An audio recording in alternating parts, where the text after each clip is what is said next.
So what's up everyone? I am Rahul Gaur, Assistant System Engineer at TCS, and today we are going to talk about how to crack TCS NQT and कुछ special tricks and tips आपके साथ share करने वाला हूं जो मैंने personally use करी TCS NQT को क्रैक करने के लिए। इससे पहले अगर आपने हमारे चैनल को सब्सक्राइब नहीं किया है तो गाइस चैनल को सब्सक्राइब कर लीजिए, वीडियो को लाइक करिए और चलिए शुरू करते हैं।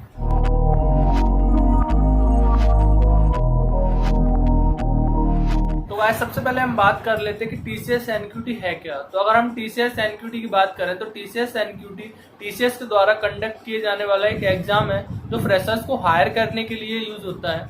और ये फ्रेशर्स को अपने असिस्टेंट सिस्टम इंजीनियर ट्रेनिंग और सिस्टम इंजीनियर दो पोस्ट के लिए फ्रेशर्स को हायर करते हैं। और वो बेस्ड रहता है कि आपके कितने मार्क्स आते हैं और आपका इंटरव्यू राउंड कैसा होता है, उसके अकॉर्डिंग आपको असिस्टेंट सिस्टम इंजीनियर या सिस्टम इंजीनियर की पोस्ट पर डिप्लॉय कर दिया जाता है।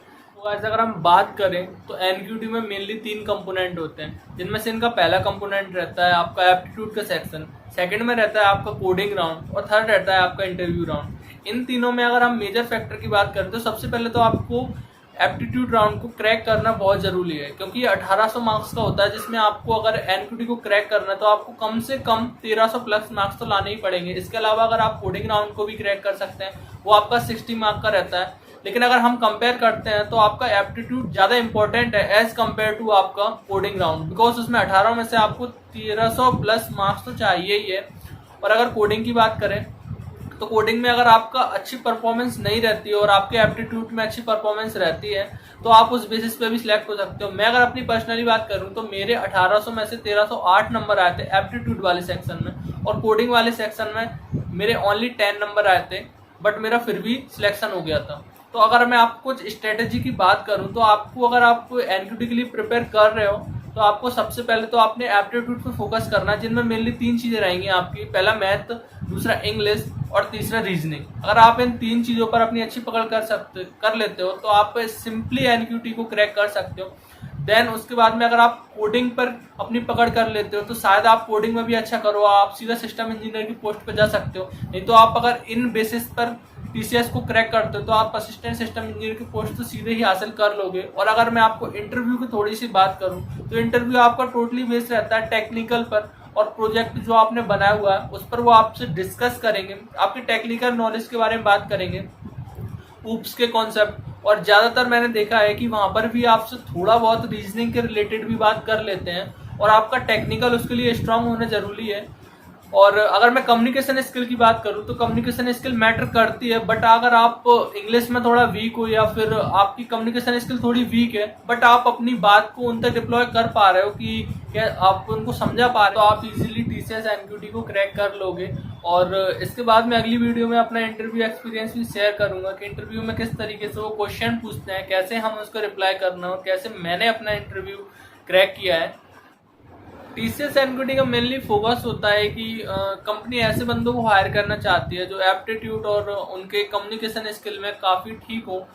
अगर बंदे को कोडिंग की बेसिक अंडरस्टैंडिंग भी है तो वो आपकी एक्सप्लोर प्रोग्राम में वो कवर कर देंगे, बिकॉज आप 4 महीने में वो आपको जावा, पाइथन और बिजनेस स्किल जैसी चीज़ों को वो एक्सप्लोर प्रोग्राम में ख़त्म कर देते हैं आपके ज्वाइनिंग से पहले।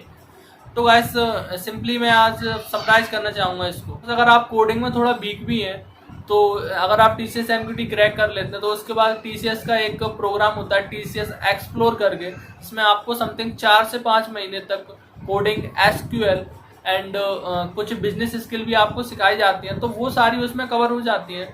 तो बेसिकली TCS का मेन फोकस है कि बंदे की प्रॉब्लम सॉल्विंग स्किल ठीक हो, और अगर कोडिंग की उसको बेटर अंडरस्टैंडिंग या मीडियम अंडरस्टैंडिंग भी है तो वो भी उनके लिए सफिशिएंट है। तो गाइस अगर हम सारी चीज़ों को समराइज करते हैं और एक निष्कर्ष पर पहुंचते हैं तो आप देखोगे कि TCS NQT को मेनली क्रैक करने के लिए आपको सबसे पहले तो एप्टीट्यूड पर अपना ज़्यादा फोकस करना है।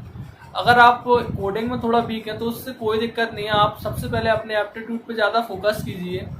अगर आपके पास TCS के लिए कम टाइम बचा हुआ है और आप TCS को क्रैक करना चाहते हो तो अगर आप 1 मंथ भी उसको टाइम देते हो तो अगर आप अपने एप्टीट्यूड को अच्छा कर लेते हो तो आप सिंपली TCS NQT को क्रैक कर लोगे। देन उसके बाद अगर आप क्रैक कर लेते हो उसके बाद आपको इंटरव्यू के लिए काफ़ी टाइम बचा होगा बीच में, तो उस टाइम में आप प्रैक्टिस कर सकते हो अपने कोडिंग की, आप अपने ऊप्स के कॉन्सेप्ट को क्लियर कर सकते हो, आप अपनी किसी भी लैंग्वेज पर पकड़ कर सकते हो। बिकॉज 1 महीना किसी भी लैंग्वेज की अंडरस्टैंडिंग के लिए बहुत ठीक समय है, काफ़ी अच्छा समय है।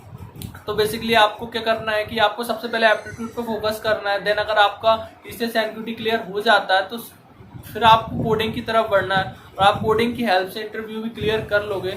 तो गाइस ये सारी समरी है टीसीएस एनक्यूटी को क्रैक करने के लिए। अगर आपको अभी भी कोई डाउट है तो आप सिंपली नीचे लिंक्डइन की मेरी प्रोफाइल दी हुई है, आप सिंपली मुझे फॉलो कर सकते हैं और मुझसे वहाँ अपने डाउट पूछ सकते हैं। और आप अगर मेरा इंटरव्यू एक्सपीरियंस देखना चाहते हैं तो मैं नेक्स्ट वीडियो इसके बाद अपलोड करने वाला हूँ, तो चैनल को सब्सक्राइब कर लीजिए गाइस। और अगर आप किसी कोर्स से रिलेटेड कुछ सर्च कर रहे हैं तो हम अपने चैनल पर अब न्यू कोर्स अपडेट करने वाले हैं। सबसे पहले मैं डीएसए पाइथन में लॉन्च करने वाला हूँ, वो भी हिंदी लैंग्वेज में। तो अगर आप डीएसए पढ़ना चाहते हैं वो भी पाइथन लैंग्वेज में, तो आप मेरे चैनल को सब्सक्राइब कर सकते हैं। तो गाइस मैं मिलता हूँ नेक्स्ट वीडियो में। Good bye.